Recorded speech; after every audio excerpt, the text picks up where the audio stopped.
And welcome back, gamers and gamers. We're here and we've got another series for you, Cloud9 Academy. This time I said it right. Last time I said it wrong, and that's where this guy came from. And we've got 100 Thieves next coming in. So another amateur versus academy. Very exciting match coming up, Gogo. Yeah, and it's something that is a little bit surprising, right? We did not expect Cloud9 Academy to be here in the lower bracket, and at least so soon, as a matter of fact, because they went up against Resolve just last week. They got 2-0'd, though in a very grueling series. They still took that loss and have been dropped down here. But going up against a little bit of an easier competition in 100 Thieves next. It does kind of mirror that of just the previous series, where it does have that innate power differential between just the players amongst themselves. But to that end, we can't count out 100 Thieves next just yet. They have some pretty strong, unique players in their own rights. Panda specifically, as well as Young in that mid lane, that I'm going to be keeping my eyes on not just if they're able to at least find some advantages, but if they can at least give some arguments for themselves to stick around in the scene and maybe make some improvements during the offseason.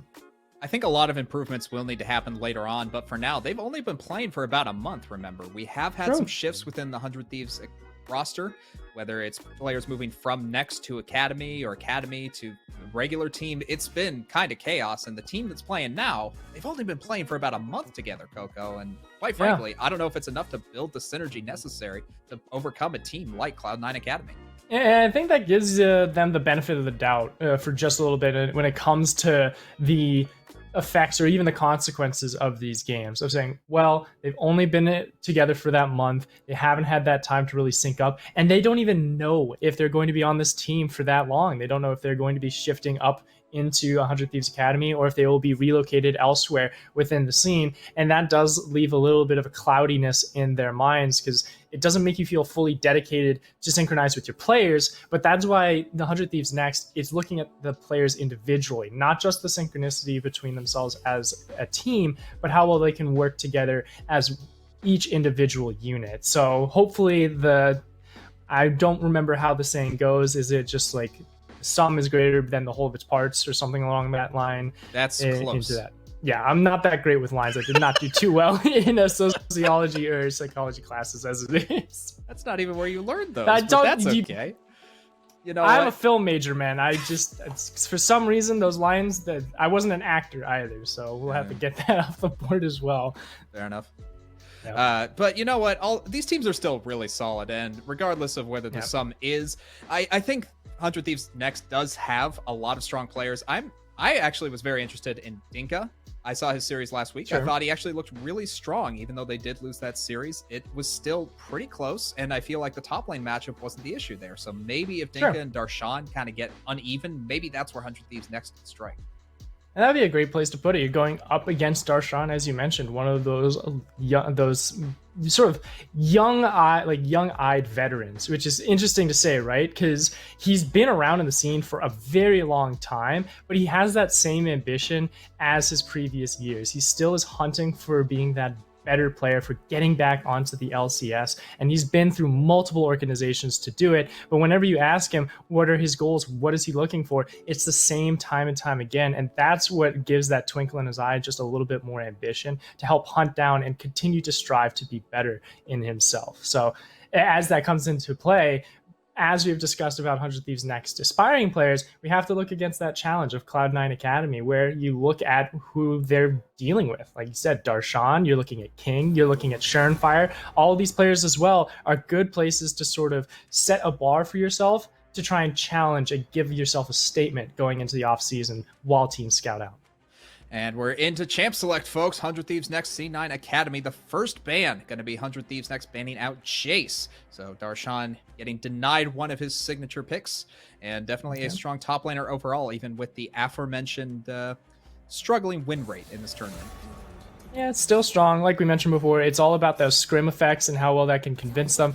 But I think the clowniness is over. This is serious time now. Mr. Cage, you can take that off with pride, as C9 Academy, I'd have to say, into this rotation, I think you start to highlight, get that safe lane once again for King and Isles. Varus is something that, even though they struggled in the last week's performance against Resolve, it's still one of his best marksmen. And grabbing that early, giving that solidarity in the bottom lane, allows the rest of the team to carry forward and give some win conditions where they can start to shut out any options that 100 Thieves Next are trying to look for. There's definitely a lot of targeted bans towards the top side, I should say. You got Camille going away from Dinka, so definitely a strong pick. The Ziggs now going away from King. And I just like that these are general bans more than specific bans. I feel like game 2 is really more where you find the specific ones. And 100 Thieves Next, they're at least thinking about what are the strong things generally. What are we going to pick first? The Varus is available. We saw that picked up first both times in the last series. Maybe that's where these teams are looking at. The other thing, too, at least, is that Surenfire and Panda share the same priority for Lee Sin. So it's a question of will they try and take that Lee Sin instantaneously on those first movements, as we do have that little surprise that even though C9 Academy wants that Varus, 100 Thieves Next, they know that as well. They take that off the board. So the only counter we've seen so far this week has been that Ezreal. I wouldn't be surprised if King doesn't go for that, because he's much more wanting to make plays himself, and Ezreal doesn't give you that luxury. So they're going to give a little bit of time for that, as Surenfire does get that Lee Sin as a Rise is locked in. All right, so I like the Rise pick for Copy. It's a denial against Young, who did play Rise a little bit in the last series, but also because it does synergize relatively well with Surenfire, able to rotate out towards the mid side with or without the Realm Warp, but once it's online, you have so many possibilities for plays, and I feel like you can also give Darshan something that's relatively immobile and make it work. Fine with it. I don't feel like the Twisted Fate is going to be as effective as I think 100 Thieves Next believes it will be. So it comes down to more of how well it will complement the side lanes and the jungle than it will be in itself in its own right in the mid lane. Because, like we said, Copy denies that Rise away, will have that wave clear, will be able to manage and scale up very efficiently against Young in that situation. But then you have a Xin Zhao you need to deal with against the Lee Sin for sure and Fire. That is where that question of will the Twisted Fate be more valuable than that of the Rise come into play. And I'll be curious on how well those two junglers are able to dish it out. Because Panda loves to play aggressive, and sometimes he doesn't tell his team that, and that's where it begins to fall apart. And Tristana being that lock-in now does give 100 Thieves Next that confidence of what they're going to be going up against in the bot lane.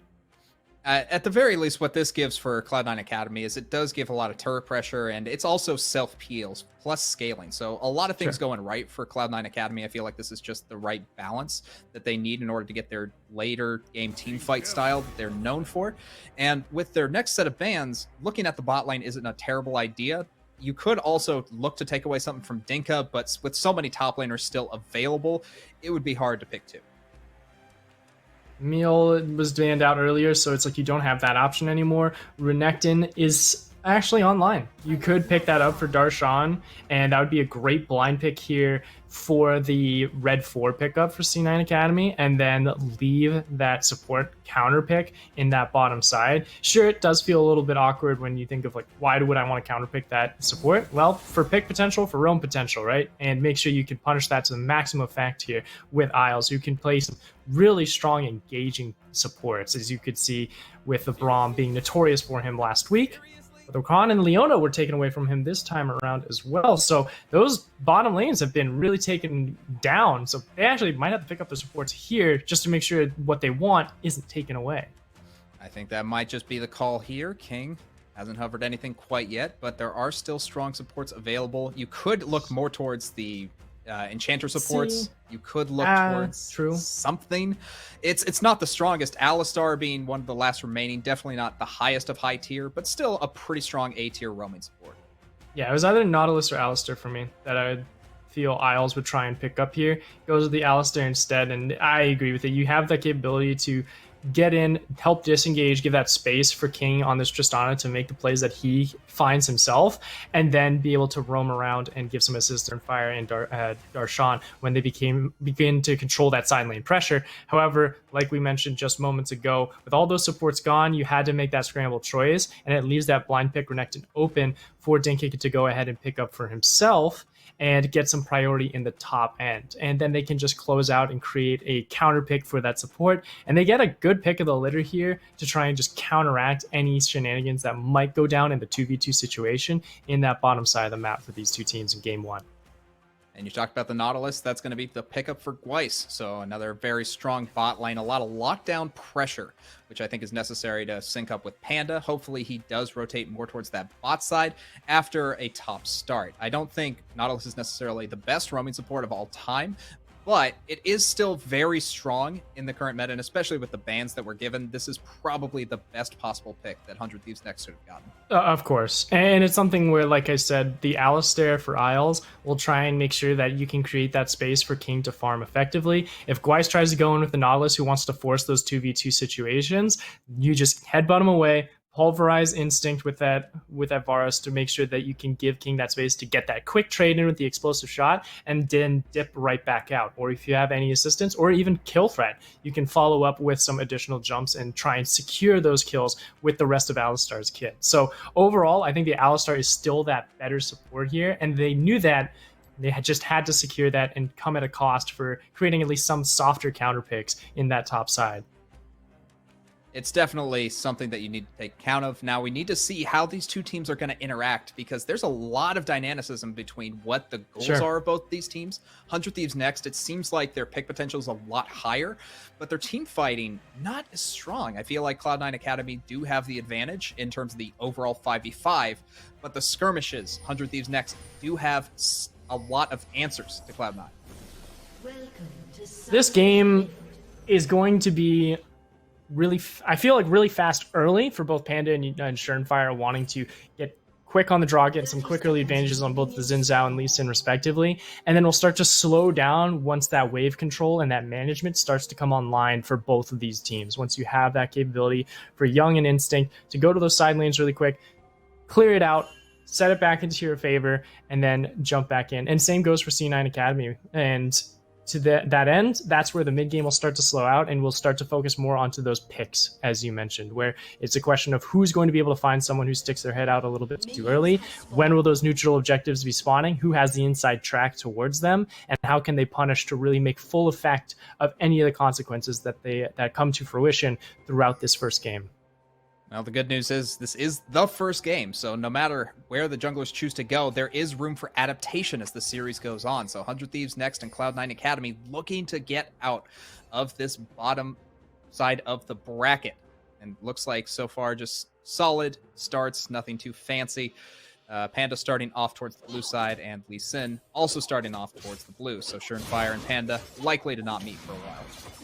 Also, the nice change-up or the vision control that C9 Academy dropped early on to make sure that they can track where Panda will be, making sure if he tries to sneak in for a vertical jungling style to jump into these top two quadrants, or if he tries to look for any early ganks and tries to prioritize this bottom side. There's 3 wards out already for C9 Academy to keep track and give that information of where Panda will be. 100 Thieves Next only has 1 on the top side that mirrors that of Darshan's ward. So you don't have enough information to work with to try and look for anything too aggressive, where C9 Academy has that availability. And C9, Darshan already looking crazy aggressive onto Dokla, getting Dinka, the lane advantage so early on. And that's just what you can do with a Gnar. You get the poke, you hit the level 2, and the immediate into Ferocious, into the upgrades. So very well done. Dinka now going to get a little bit of return damage, but you feel like Gnar still has the advantage in this lane. Yeah, and it gets, once you hit level, able to unlock your hyper and start to vein silver bolts constantly and shred through that tankiness that Renekton innately has, and will cause a little bit more trouble for that engagement. And that's where you got to rely on those roams coming in from Young and Panda to try and secure, because once you get to that point where you can keep track of the rage bar from Darshan's Gnar and you have that wave management in favor for Young and Panda, and collapse in and they can get an easy turret dive there onto a mini Gnar form, dip in, kill a squishy and get out. C9 Academy makes sure that that won't be an option. They're always going to try and make sure they have the counter pick. That's what the Rise and the Lee Sin are there for. They're faster clears, and they can get to these plays just a hair faster than that of the Xin Zhao or the Twisted Fate. I'm actually surprised that Dinka took that back there. Maybe he just figured the wave was in such a bad position that he had time to go get a Doran's Blade. Or maybe it's just because he felt that there was a jungle presence in the top side. So curious whether or not that was the optimal play. It seems like it worked out for now, but the lane still very much in Darshan's favor.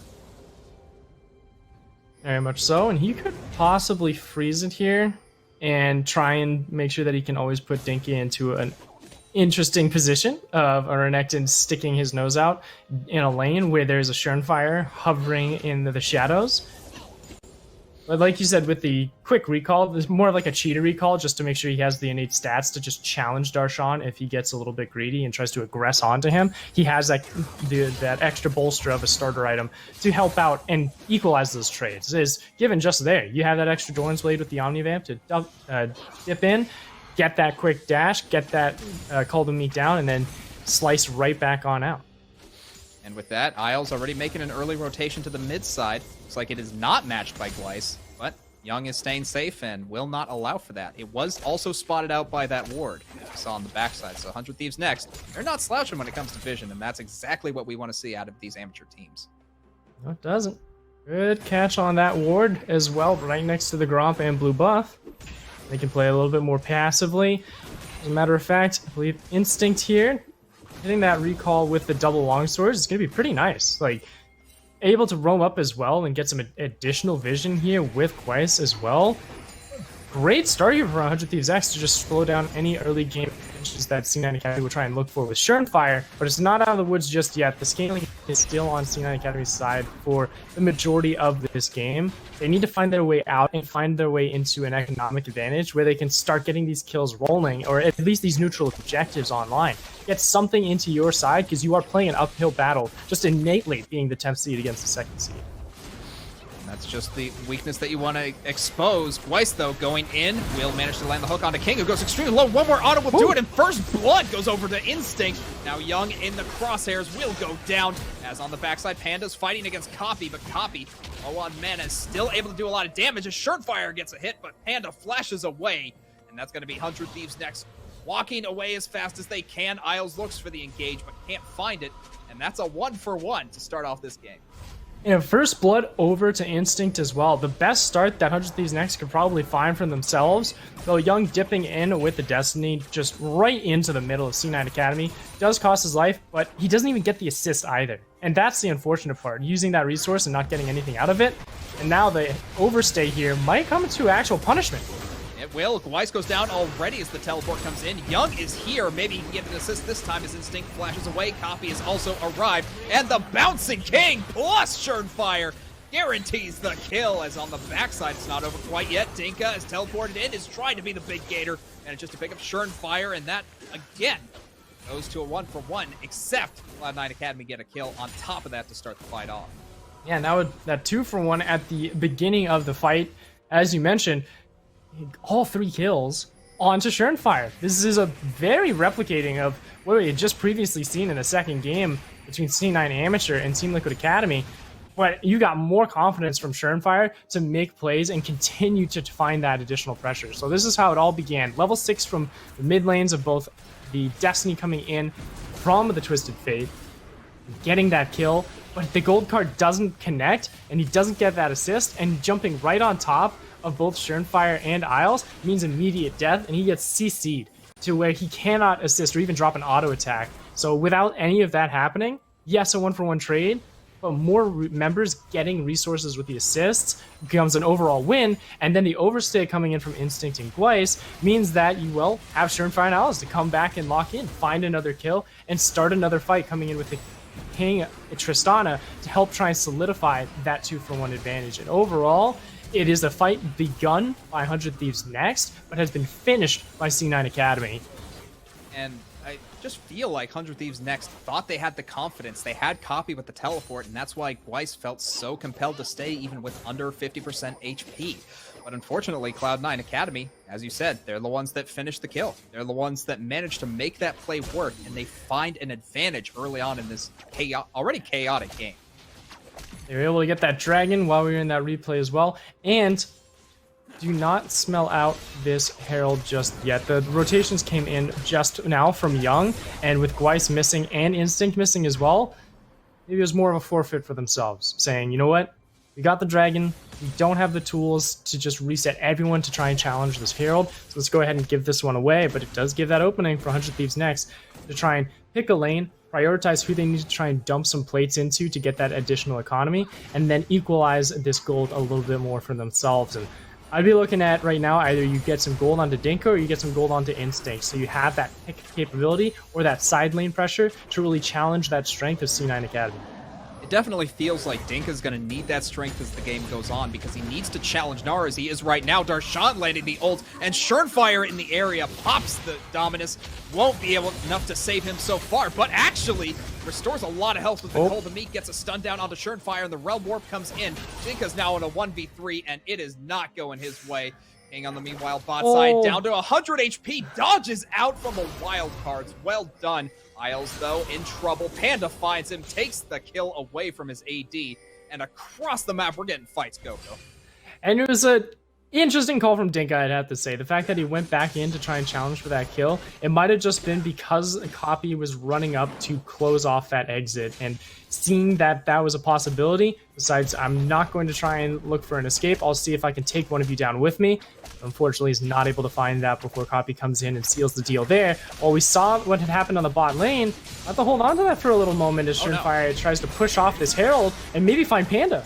Crucially, Panda actually hits Schernfire while under the turret, but Schernfire's not done yet. Goes in with the Sonic Wave onto Young, bringing him down to about 200 HP, but here comes Cloud9 Academy. The Sonic Wave misses this time, but the jump in is true. King grounds himself and takes out Young. And another greedy play here from 100 Thieves next, trying to find these turret plates onto Young and Panda. And we were just talking about that earlier, of saying, where do we want to put these plates? Who do we want to get the economy rolling for? I'm surprised they decided to go for that more hasty play of just dumping onto this bot side and breaking it open. In retrospect, sure, it could be just to break it open and force Instinct and Gweiss into the mid lane faster and have that the rotation and new lane assignment in your advantage by just a couple seconds faster than C9 Academy. But we're seeing how everyone else is struggling. Dinka is just on the edge of possibly challenging Darshan in these trades on the side lanes, though he's struggling quite a lot in the farming department, but also in the bottom lane. If you give that money over to Instinct, you can cash in on that Mana Mune a little bit quicker, or get that Muramana and start working for that Mythic. And because you decided to not hold that Herald and give those plate golds over to those more crucial carries in the short term, you invest in the long term. That has already now been 0-3 and has given multiple kills over to Schernfire, who is just already cashed in on that Gorge. Looking pretty strong so far, and this kind of start for 100 Thieves next is kind of what they're looking for. It's not optimal in the sense that Instinct isn't super far ahead, but getting Panda ahead means the entire map can get ahead pretty easily, and especially competing with Schernfire, you need every advantage you can get. In Cloud9 Academy, they're trying not to give it up any advantages, but occasionally they're just showing the seams. He's pushing it forward. Clear some vision out as well, cash in on some additional gold for yourself for Instinct to get to that Muramana. I see Panda rotating down there on the bottom side as well. They might be looking for a potential dive. The rest of C9 Academy might be spelling that out too. Seeing if they can clear it real quick. They actually see that vision of Young on the bottom lane as well. They know this dive is a possibility and they push right off. I like that reaction from King, able to stay safe for now, but with this turret going down, King can't stay safe. And there's the knockup coming in from Isles, able to keep him alive for now, and King manages to buster shot Panda to a death. And Weiss, the only one left under the turret, goes down to King as well for a double Instinct now. In so much trouble against Isles, Schernfire, and Copy. This is going to be a dive, and the easiest one of his life as Alistar tanks it with the Unbreakable Will, and Copy finally gets the kill, while Darshan in the top lane going 1 versus 1 against Dinka. Almost has the transformation. Will manage to get it, but not the kill. Dinka stays alive. Cloud9 Academy make a huge play in the bot lane.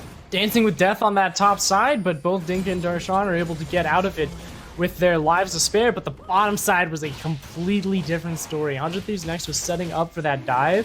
C9 Academy had smelled it out, and they started to prepare more defensively for it. And at this stage, you don't have the damage to just tear down this turret and look for the dive at the same time. that's where 100 Thieves next. They pull the trigger too early. Both Instinct and Gweiss were resetting, drawing back to just focus on the turret. But Panda, again, he just hits the go button without letting the rest of the team hit those green lights and follow through. And it comes at the cost of 3 kills here, going over to C9 Academy. Coco, I gotta ask you, what does a gank smell like? What does a gank smell like? Yeah. Right now, it's not steak because the cow lived, so maybe it's more of a chicken. More of a chicken, okay. So Yeah. chickens have a pretty distinctive smell. You could definitely figure that out coming from a mile away. And Cloud9 Academy seem to have the good noses, so hopefully they'll be able to keep that up as the game continues. And 100 Thieves next, they're trying for plays. They can't quite make them work.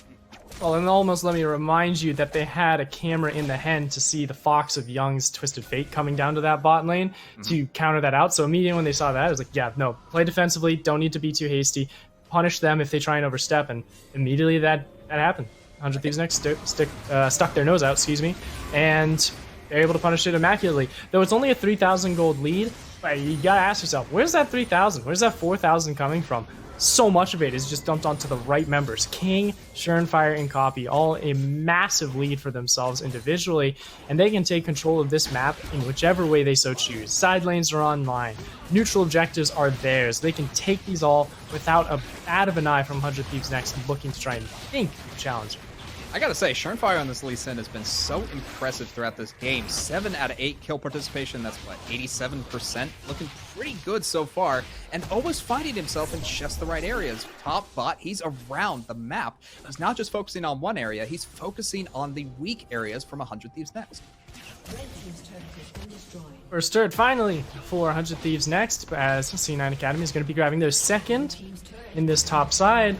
Now they just need to look and divert their eyes into this mid lane and see if they can break that part open a little bit more, because they have the flanks ready. They can set their vision up and look for those pinches, like you said, where Surenfire can look into a place where 100 Thieves next is weakest, exploit it to the maximum, and then grab some kills and make the most out of those consequences of their actions for the big output. Though 100 Thieves having this lull state, right, where I said the early game is going to be a little fast. We're going to get a couple of kills here and there. There's going to be some mistakes, or there's going to be some aggressive plays. We got that. We're now getting to that mid-game stage where turrets have now fallen, plates have now gone, and we're starting to clash into this mid lane for that priority. And it's going to be difficult with that wave clear that both of these teams have, and it's going to be looking at where these teams are going to be able to find those picks, and it's all around that vision control from C9 Academy. It's definitely looking pretty good from them. They're getting the objectives they need, and as you said, the vision pretty darn good. But 100 Thieves next, I'm still impressed that they're able to hold out as much vision as they have. Yes, it hasn't really resulted in a win quite yet, but they have managed to thwart a few attempts from Cloud9 Academy. There have just been too many to count so far, and Panda might just be looking for a little bit of a mid lane play with Dinka right behind him. As we do get in, oh, Sonic Wave lands. Is that going to be enough to engage? No. Cloud9 Academy backs off. Yeah, don't want to play with that fire just yet. You didn't have Darshan either in Mega Gnar form ready to fire, so gotta keep track of how that Rage Bar will work. Because as I mentioned, if you're able to punish Darshan early in the laning phase with those dives in Minion form, it's a great start for 100 Thieves next. They weren't able to do that, so now they have to temperate where Darshan is in the Rage Bar when he's in this mid lane, when he's clashing into this turret. With that Mega Gnar up, you can't fight him. You get jump onto that engagement, you've got a beefy front line that C9 Academy can work with, and King will shred any of the squishy members that try and step forward to try and challenge any of those engagements on these turrets and on these objectives, and a wonderful rotation from the rest of C9 Academy to catch someone in off. Yep, they will be able to get Dinka down immediately as Panda now going in onto the jungler. That is enough to kill Surenfire, and Weiss now under pressure from Isles and King the bot lane as Panda gets blasted down by Copy, but stays alive for the moment as Tristana comes in from the backside. Well played by King to pick up those extra couple of kills, and a 3-for-2 advantage Cloud9 Academy. Yeah, Instinct was able to find that kill onto Copy, got him with the corrupted tendrils, and able to lock him down within turret range. But Darshan, Mega Gnar, watch out! For the dive, Young going low, but it's not enough. The Gnar bar, as you said, needs to be managed properly, and just wears off as Young goes low. He was also underneath the turret, so he was taking some turret shots as well while he was battering down onto Young. So deciding not to try and make that trade 1-for-1. Let's look at how all of that began. As there's a wonderful transition from Copy and Darshan to catch Dinka off guard. getting that kill for themselves is a big frontliner away from 100 Thieves next, though at the cost of Surenfire.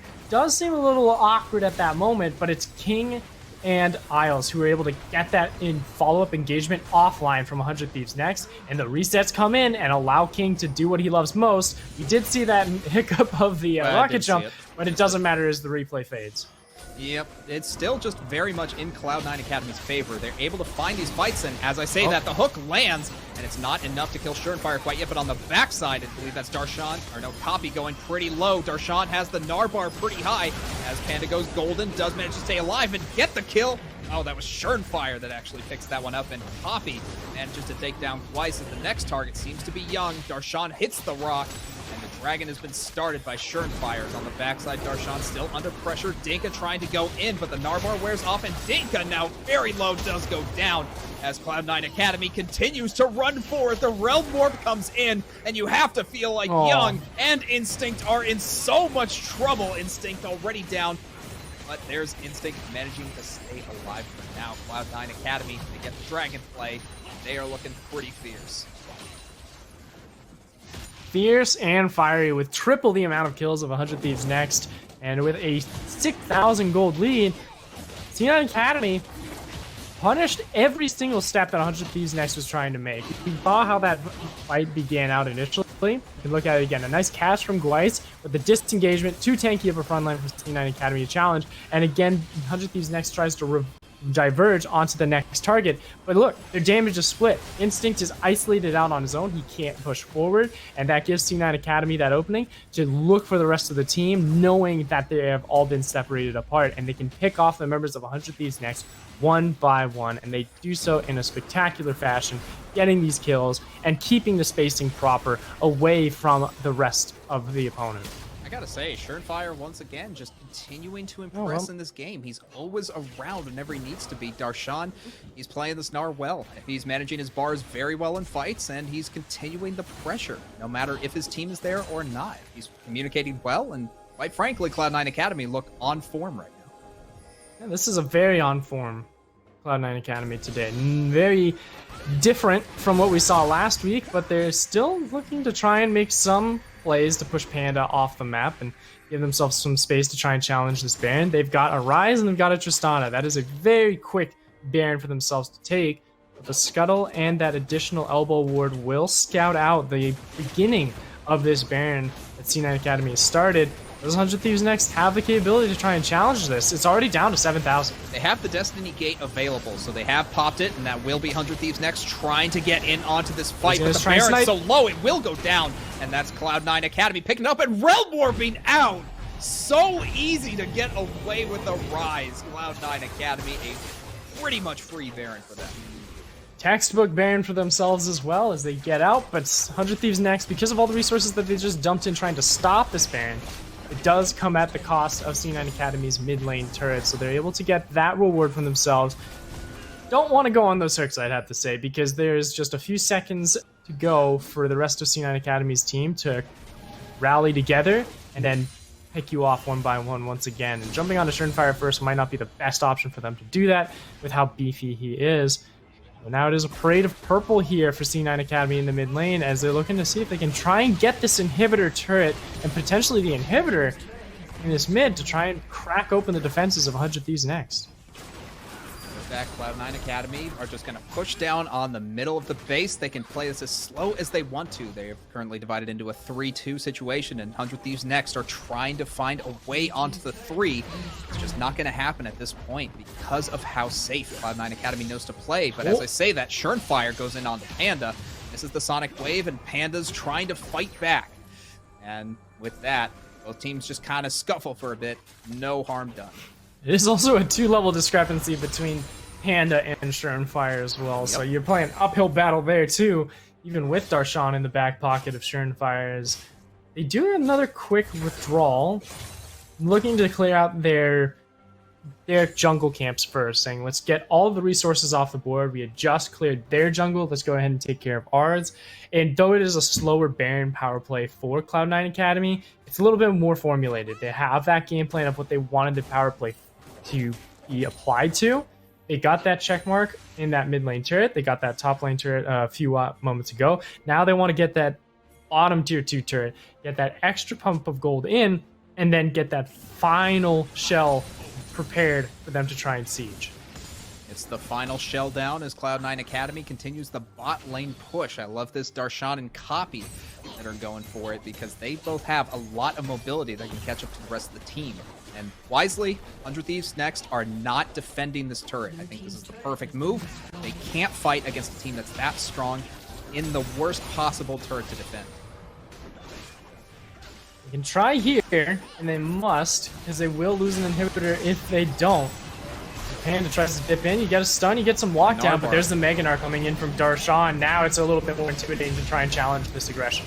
The turret is down, but Schernfire's at about half health, and three members teleport mid. That leaves Isles and Schernfire by themselves. They're going to be the pressure points, but 100 Thieves next do manage to catch Schernfire out. Isles manages to make it safely away for now. 100 Thieves next now have a member's advantage and manage to land the stun onto Isles, who tries to go in but doesn't have the ult and dies. 2 kills go over to Instinct so far as Copy now under pressure. Darshan has to flash away, but the stun is down, and that might just be enough. A shutdown goes over to Dink. Very nicely played by 100 Thieves Academy to finally get some pressure back for themselves. Oh, a single mistake, but the biggest opening for C9 Academy to give over to 100 Thieves next, and 100 Thieves sees it and goes for it. They're able to find those 3 kills. But now, they're going to see if they can try and get that additional dragon to boot, all off of a falter that C9 Academy had, and this is the things that punished them immensely last week. So they're in a very good lead to try and challenge more, but another find. Oh, King actually gets a kill on the back as now Copy, under a lot of pressure, does go down himself. But King being alive means this is not going to be an easy dragon to take as 100 Thieves next circle around the backside of the pit and won't actually go for the objective as the minions are pushing onto the base.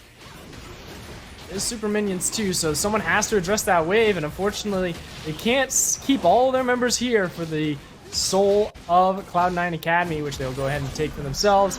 Mountain Soul for C9.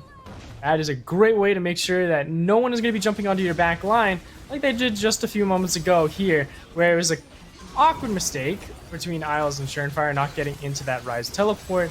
But yeah, you can't blame them when they're trying to keep the rest of 100 Thieves next at bay. Though, because of that shift, because of that migration from the rest of the team, it gives that opening. 100 Thieves next reads that vulnerability and punishes it to the maximum. Get that output, get that catch, and then are able to push away the rest of C9 Academy from that inhibitor. Great spacing to make sure that they can keep Copy and King separated and not on the same targets. And then from there, the lockdown coming in from Young and from Dinka are able to secure that 3rd kill on Darshan. It always feels like when you watch Cloud9 Academy play, there always comes that point where they get very far ahead, and then there's just some mystical blunder that happens, where they lose a few members and lose a little bit of pressure, but ultimately, because of how far ahead they got in the mid-game, they're able to pull it back. Let's see if this is the case now, as 100 Thieves next found a small opening in that typical Cloud9 Academy blunder, and they might just be able to push it in for a little bit more if they can stay patient. You know, it being Cloud9, you could science it up a little bit and say that it's just the cloud got a little bit heavy and it had to rain to lose some weight and get back on track up in the sky. So, unfortunately, they had to rain on their parade a little bit. 100 Thieves next was able to get some nice reprieve there and get some shutdowns. But as you mentioned, it's still a massive lead. 16 kills to 9 with a 53,000 gold lead to only 46k. There's a mile-high challenge for 100 Thieves next to try and fight, and they don't have the vision to try and look for these picks, and there's flanks coming in from every avenue here from C9 Academy.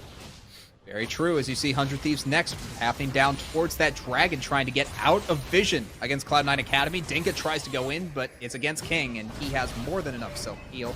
Sonic Wave lands onto Gweiss, but that's not the target you want, and Cloud9 Academy back off, knowing that Copy's pushing towards the top side, and the Destiny Gate goes down. Maybe this is where 100 Thieves next try to push in. The depth charge goes in onto Schernfire, but he's over the wall, and it's so hard to hit him. Meanwhile, Copy continues to push on the base. 100 Thieves next have to route themselves towards the mid lane, but this is such a chaotic situation, Coco. The inhibitor turret is down, and the inhibitor followed immediately after that. Cloud9 Academy, they position themselves into a free inhibitor. They just got played like a toy. They just chased the carrot on the stick around and around, and C9 Academy absolutely runs riot with that play, getting the most out of what shouldn't have been a situation. And then, with everything being scrambled and into chaos, 100 Thieves Next can't challenge the Baron, and C9 Academy gets the second power play for themselves this game at 28 minutes. Now all they need to do is run down this mid lane, get that final inhibitor in that mid, get all the double super minions flooding in for just a few minutes to go ahead and collapse down and crush 100 Thieves Next with the weight that they have accrued.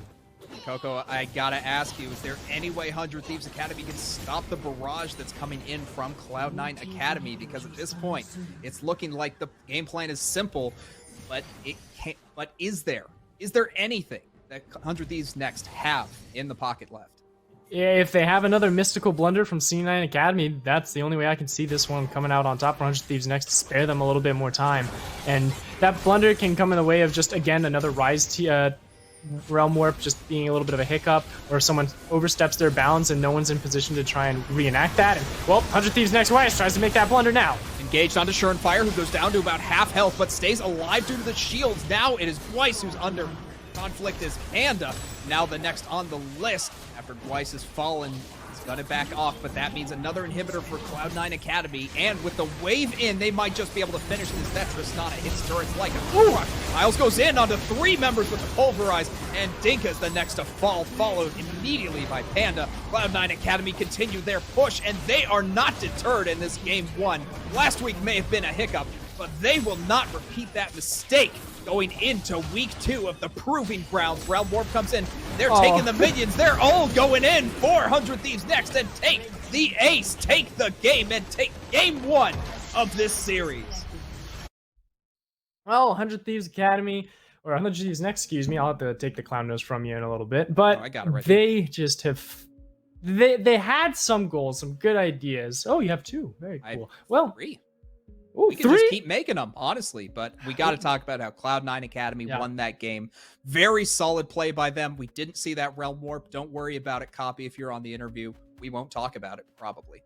Yeah, probably not. However, it is almost a replication of what we had just seen last series, where it is a high-seeded Academy team going up against one of the lower seeds. Though in the lower bracket this time around, it is just a domination across the board. Though in a little bit of a different style, it wasn't as massive of a display of talent on the individual level coming in from Cloud9 Academy. It was much more formulated, working as a team, finding those setups, following through with those engagements coming in from Surenfire and from Darshan, and then being able to give everyone the tools that they needed to express themselves properly as the composition came into fruition in that game 1 of the series. So hats off to them in playing in an immaculate fashion and ending it, I believe, under 30 minutes as well.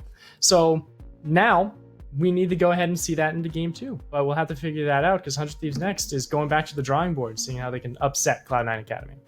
They're going to try their best, but we'll be on break for just a little bit. Coming up next, game 2 of this series. Don't miss it. We'll be right back.